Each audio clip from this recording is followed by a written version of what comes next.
So the book, the title of the book, What Doesn't Kill You Makes You Blacker. All right, the original title, this is the title that when I wrote the proposal and sold it to HarperCollins and did all that, this was the title, and that was Nigga Neurosis. Yes. But not to be confused. Exactly. Not to be confused with how you. And I shared this story at the talk I did earlier.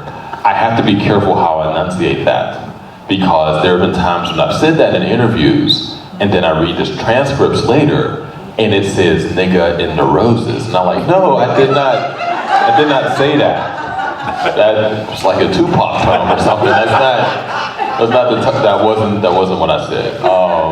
And my tongue can get thick sometimes. The Pittsburgh thing, I don't know. So that was the original title, and that title is a term that I kind of coined or whatever a few years ago to encapsulate the state of being where you are wondering how your race impacted your treatment. So, you know, you're in a department store, you're getting followed by a clerk. You're driving, you're getting followed by a cop. You know, and it could be something positive, it could be something not terrible. You know, where you get a scholarship, or you get a promotion, you get a certain job or whatever, and you're wondering, okay, how did my race impact that treatment? And the neurosis exists because if you're black in America and you have any sort of historical and even just a personal context, you're like 99.9999% sure that, oh yeah, this did matter. But that 0.0001% of doubt that's still there, that's where that neurosis exists, right? And so the book deals with that, deconstructs that, talks about, I guess, that sort of consciousness, and that was the original title. And again, my editor, or my agent loved it, people at HarperCollins loved it, my editor there, and then my editor at HarperCollins spoke to her people at Barnes & Noble and Amazon, and they were like, you know, we're excited for Damon's book. You know, we can't wait for it to come out, but we could carry a book with that title. But I don't know if we could promote it the same way, if we could put like the 72 point, put like the banner ads on the site with like nigga and 72 point font. Like I don't know if that would fly with our, you know, with our consumer base. And so I had to think of a new title. And the thing is, it wasn't like I was so sold on this title, and it was like a back and forth fight. I admit, and I admitted this earlier too, that there was a bit of trollishness with having that title, because I really anticipated going on like CNN and being interviewed by like Anderson Cooper or somebody, and he's like, so your book, how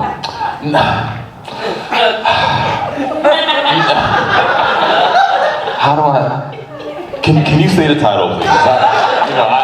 I just had this image in my head of people struggling with it, and, you know, me being amused by it. So I'm doing, I was actually on a plane at Essence Fest 2018, and doing some work on one of the chapters, doing some dialogue work, and What Doesn't Kill You Makes You Blacker just came to me.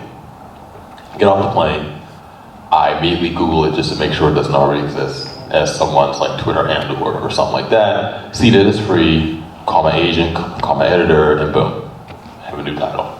And the thing is, although the title makes sense, it fits with the book, you know, I didn't really, people have asked me if there was like a deeper meaning to creating the title, and I don't want to reverse engineer intent. Like, I thought of the title because I just thought it was a cool sounding thing. It was an obvious play on What Doesn't Kill You Makes you stronger. But also though, I just feel like if you're a black American, you know, you should know by now that respectability is a fucking fraud. And And any measure to try to assimilate, to try to flatten your identity out, it just doesn't work. You know, any form of like behavioral deodorant that you try to wear to try to like appease, you know, I guess the dominant culture, it's just, you know, it's self-defeating. And any time that you need to try to convince a person of your citizenship, of humanity, then that person can't be convinced. Then so why even try? And so that title to me now just means that, you know, if you want to exist while Black in America, then you need to embrace that. You need to embrace Blackness, embrace your identity, embrace culture, you know, be unapologetic. Be as unapologetic as you can be, because I know that there are levels to that. And I know that someone who maybe is in a more corporate environment can't be unapologetic the same way I can, because I get paid to say whatever the fuck I want to. Right. And there's people whose livelihoods, you know, might be jeopardized if they were to do the same thing, and I get that.